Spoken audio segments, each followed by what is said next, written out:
warahmatullahi wabarakatuh.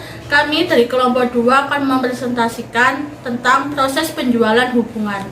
Yang pertama, saya Dita Novianti, NIM 1861082. Di sini saya akan menjelaskan materi pertama, yaitu tentang elemen-elemen presentasi penjualan yang hebat. Yang pertama yaitu buat presentasi penjualan yang relevan. Diskusi tentang produk atau layanan harus disesuaikan dengan setiap orang. Memodifikasinya untuk memasukkan poin spesifik yang untuk pelanggan. Yang kedua, buat koneksi antara produk, layanan dengan prospek. Dalam presentasi kepada calon klien, ada baiknya menyiapkan sampel produk yang pada akhirnya akan mereka makan dalam program mereka. Yang ketiga, pastikan to the point. Yang keempat, gunakan imajinasi. Yang kelima, gunakan demonstrasi fisik. Seseorang menjual pelatihan menggunakan suatu software. Dia sering menggunakan papan tulis dan clip art di ruang rapat calon pelanggan selama presentasinya. Yang keenam, yaitu presentasi dan kuasai produk atau layanan kalian.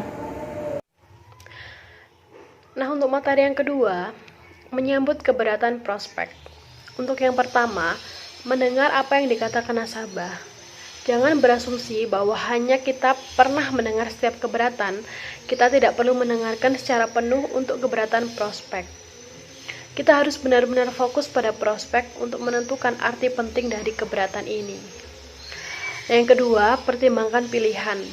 Ketika kita mendengarkan, kita dapat mulai mempertimbangkan strategi awal untuk meminimalkan, mengabaikan, atau menangani keberatan. Ada saat, terutama ketika mendengar secara spontan keberatan nasabah, kita harus berusaha untuk mengabaikan keberatan dan terus menjual.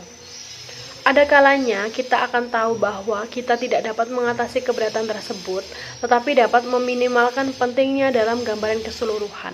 Misalnya nih, kita mungkin setuju bahwa kita memiliki harga lebih tinggi dari pesaing kita, tetapi tetaplah tenang dalam penyampaian kata-kata handling objection. Nah, yang ketiga, tulis ulang keberatan.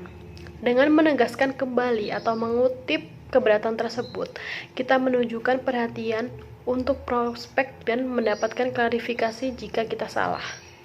Memahami maksudnya.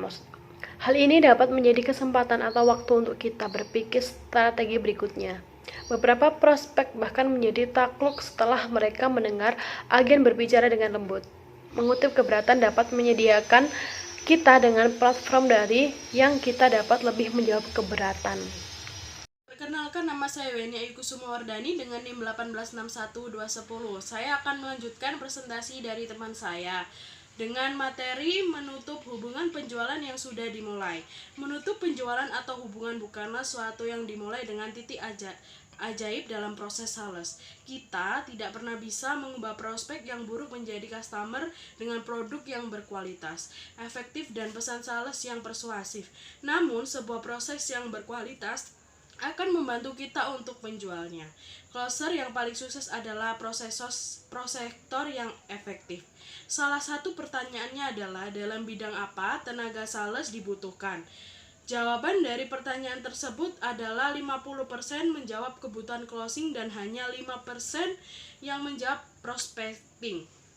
Para manajer tidak memahaminya. Prospecting adalah keterampilan sales terpenting jika dikaitkan dengan kesuksesan sales. Kita sering menjumpai bahwa banyak perusahaan menghabiskan sebagian besar waktu, energi, dan sumber daya mereka untuk mengejar akuisisi pelanggan baru dengan mengalokasikan lebih dari 75% anggaran pemasaran untuk mendapatkan pelanggan baru tersebut yang belum tentu memberikan kontribusi profit lebih baik. Menjadi pertanyaan kita, apa yang dikejar? Apakah jumlah atau kuantitas pelanggan atau kualitas pelanggan?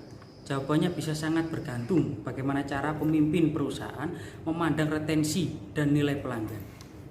Retensi pelanggan adalah pemeliharaan hubungan bisnis yang berkelanjutan dengan pelanggan dalam jangka panjang. Tingkat retensi pelanggan yang tinggi berbanding berbalik dengan pelanggan yang meninggalkan perusahaan. Posisi jumlah pelanggan yang melakukan bisnis dengan perusahaan pada akhir tahun dinyatakan sebagai persentase dari pelanggan aktif pada awal tahun. Siklus hidup pelanggan terdiri dari 3 inti proses manajemen pelanggan: akuisisi pelanggan, retensi pelanggan, dan pengembangan pelanggan atau pelanggan. Tujuan strategik utama dari Customer Relationship Management untuk mengelola hubungan perusahaan dengan pelanggan dan meningkatkan profitabilitas perusahaan.